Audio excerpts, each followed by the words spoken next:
We got Aaron in the chat here. Bring him in. There we go. How you doing, Aaron? Boom. Hey guys, how's it going? Welcome. We're doing great. We're doing it's great. to finally have you. You should have been on we've had Episode 1. 50 plus guests at this point. You should have been on the first one. Why wasn't I a launch partner for this thing? I know. Seriously. Okay. Oh, well, we're making it up for today. Okay, great. Another podcast. Awesome. Good work. Yes. Guys. Yeah. Okay. I mean, that was the genesis, right? The world didn't need another We said podcast. technology needed a podcast. Yeah. That was the idea, for sure. Um, I want to talk about the enterprise AI eval and how the different LLMs are interacting at Box. Is this a sustaining innovation? Is this a disruptive innovation? Is Google a rival? You're gassing them up. What's going on? There were like 9 questions in there. Where do you want me to start? Wherever you want. Yeah, I mean, we're pretty pumped about AI as you can imagine. So we've been building this platform to help enterprises store their data for a couple decades now, and we have hundreds of billions of files within Box. And what the one challenge with content, financial documents and resumes and marketing assets and contracts is you create it, you share it, and then you kind of never look at it again. Yep. And so what happens is you see this sort of curve of people, content remains hot for a day or two, and then it kind of goes into an archive state. Yep. And AI is the first thing that lets you actually tap into all of the value of all of your data, no matter how old it is and when it was created and who it was shared with and where it is. So for us, it's this massive breakthrough, which is you can turn all of this unstructured data into, effectively usable knowledge for an organization. And so we're kind of betting the whole company on this idea of, in the future, when you work with your content, you're going to have AI agents that go out and read your documents for you, create analysis, go through all your contracts, find exactly the data you're looking for, automate workflows across any business process. So that's effectively why we're all in. And so we're, trying to think through what are the implications in the future of enterprise software. Yeah. I'm very much on the side right now that it's a TAM expansion of software as opposed to kind of a TAM compression. I think this lets enterprise software, startups or incumbents go after much bigger markets because you're now tapping into just a completely different budget pool in an organization. But yeah, lots happening at the moment. What about training a foundation model? Did you consider it? It seems like, can you talk a little bit about value accrual versus foundation model layer versus application layer? We thought about it for like 6.5 minutes. Okay. And that's a long time in 2025. Yeah. Exactly. So back in, the moment we saw ChatGPT, like there was like one brainstorm of like, oh, do we need to like fine tune our own models or even train our own models on certain data sets. And we basically quickly concluded like, no, that doesn't make any sense. And the math is really clear. It's like if you have Google and XAI, we didn't have XAI at that point, but you had, OpenAI, Anthropic, Google, Meta. At a minimum, you just don't want to be fighting that war from a capital standpoint or even just a deep research talent standpoint. So you always want to be as a startup or any size company, you kind of want to be on the side of the tailwinds of the market. And the tailwinds in this case are that there's like now 5 or 6 at scale companies that are deploying hundreds of billions of dollars on computers and training data and talent. So you want to be riding that wave as much as possible. And so we've built an architecture that lets us tap into any of the AI models, whoever makes them. Great. Jordy? You had quoted somebody, I think it was a couple days ago, that basically delivered a pretty good prompt about a paragraph of text describing a website that they wanted, and it just sort of pops out this beautiful landing page, and the designer said, "We are so cooked." That was a reaction for a lot of people last week. Maybe that was a reaction if you're Studio Ghibli. Yeah. I'm kidding. But you said, "Here's how this plays out. AI makes producing amazing designs more affordable and faster. Designers get to offload the long tail work, iterate faster, and serve more clients or projects. Customers get better results faster or cheaper, inducing more demand for great design." So basically calling Jevons paradox on design. Yeah. Is there any like context that you feel like is worth adding there? Because I think they're generally, you see these sort of big, exciting releases or updates to models, and there's like a lot of sort of doom. But if I was in high school and I like enjoyed design, I would be calling up every single SMB, and what I wouldn't do is say, "Hey, will you pay for this website?" I would say, "I designed this website for you already. and you can have it for whatever, $100, and you could Yeah. just be printing in like seconds, right?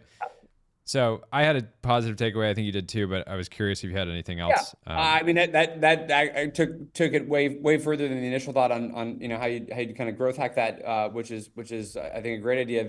I think we everybody got really excited about Jevons paradox because of the efficiency of AI models, the theory that as they get more efficient, consumption goes up.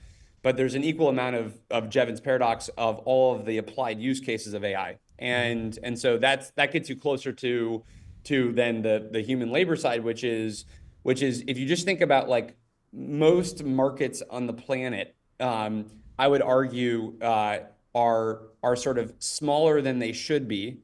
If the cost of delivering the service was cheaper, you would have Jevons paradox for almost every domain in the world. Like, and let's take a very easy one. If healthcare was cheaper, we'd probably consume it more. Like my biggest hurdle to seeing a doctor is just it's a nightmare to just like even get a date on the calendar to see anybody. And so just think about all of the things. If you could increase the productivity of that particular category, which is an inverse or a corollary to lowering the cost of delivering that thing or making it more available or making it more accessible, would the consumption of that category go up? And I think there's not a lot of markets that are kind of at this perfect saturation level of what the potential demand is. And we saw this in the very, I think in modern tech, we saw this, let's say in Uber as an example. There was this really funny article that some economists wrote like 15 years ago about Uber that was like the best case scenario is this takes like half the taxi revenue and it's like a $5 billion business or something. And like what the guy like obviously totally missed the forest from the trees is if you just make Uber and liquidity of a taxi service 100 times more efficient, the market actually goes up by it, let's say, 100x. And he couldn't kind of quite process that.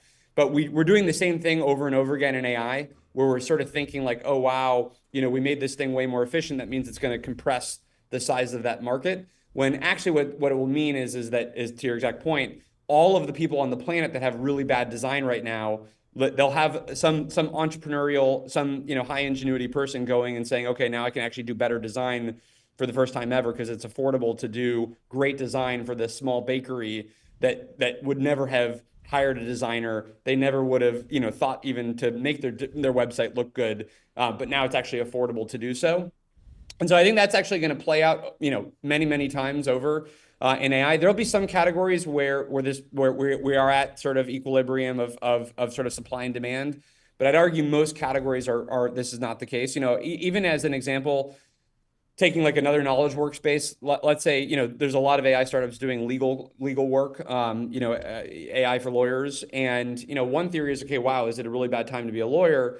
On the other hand, if you make it much more accessible to now ask a question that's a legal question, I'm still going to follow up and say, okay, can you paper this now as a contract, or can you just give me a little bit extra advice? But we've lowered the barrier to now getting access to even thinking about what is the legal implication for a particular thing that then grows the demand of that space. And even in the category of, let's say, internal legal work at a company, if I could make it so we could review contracts faster with customers that we're going back and forth on, I'm not going to have fewer lawyers in the company. We're going to actually just have higher throughput of our deal review process. So there's a lot of these areas where you're just going to actually see an increase in demand of the overall category as AI comes and drives productivity in these spaces.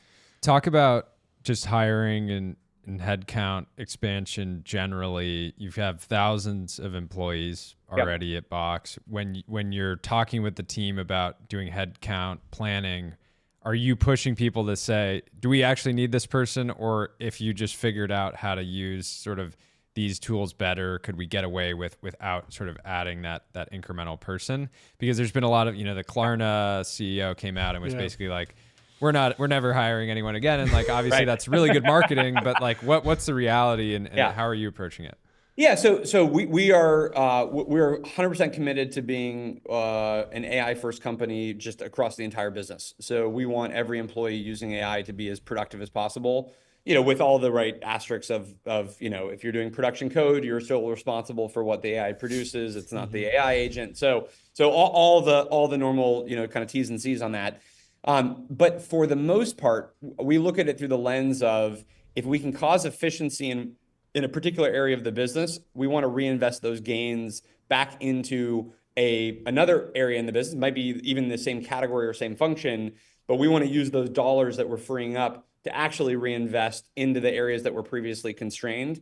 And this is sort of, even in the case of things like customer success, where you're getting kind of like the first line of defense, hey, I need to reset a password, those types of things that we can now begin to automate with AI.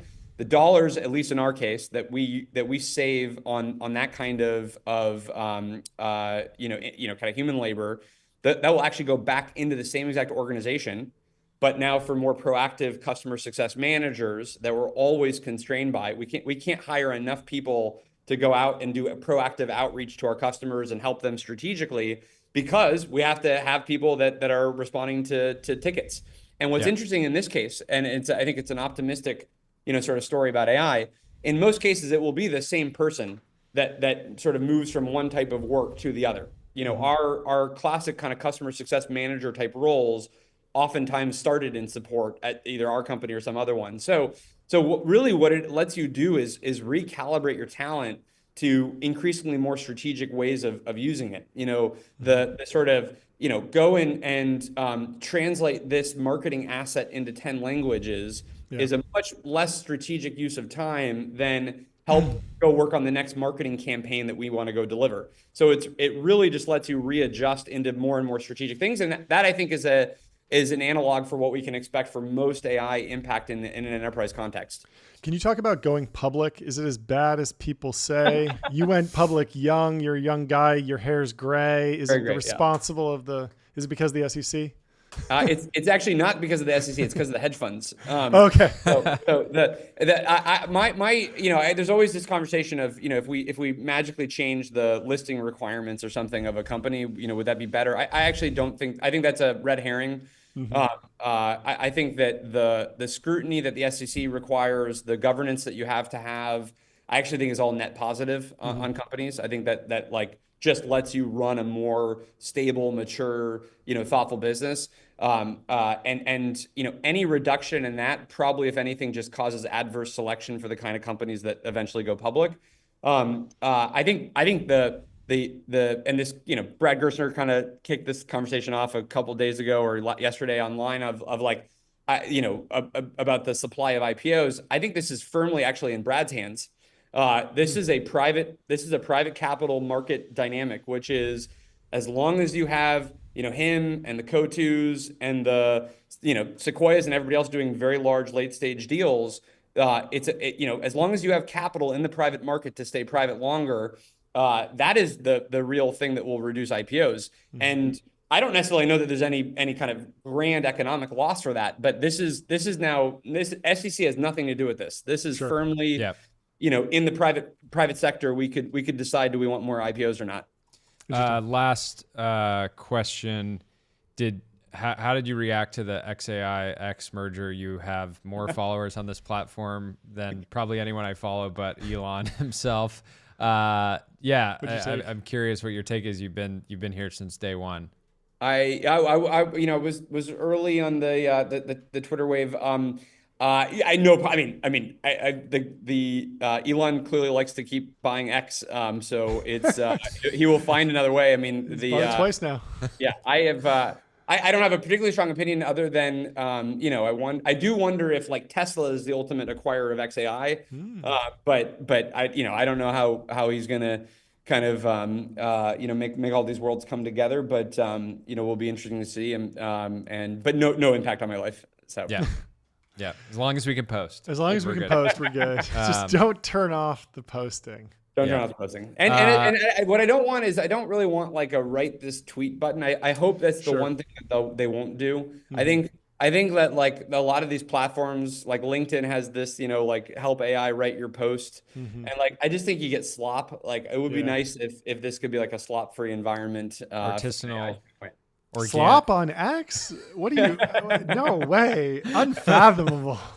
No, we want handcrafted, artisanal, organic, farm to table posts. Yes, exactly.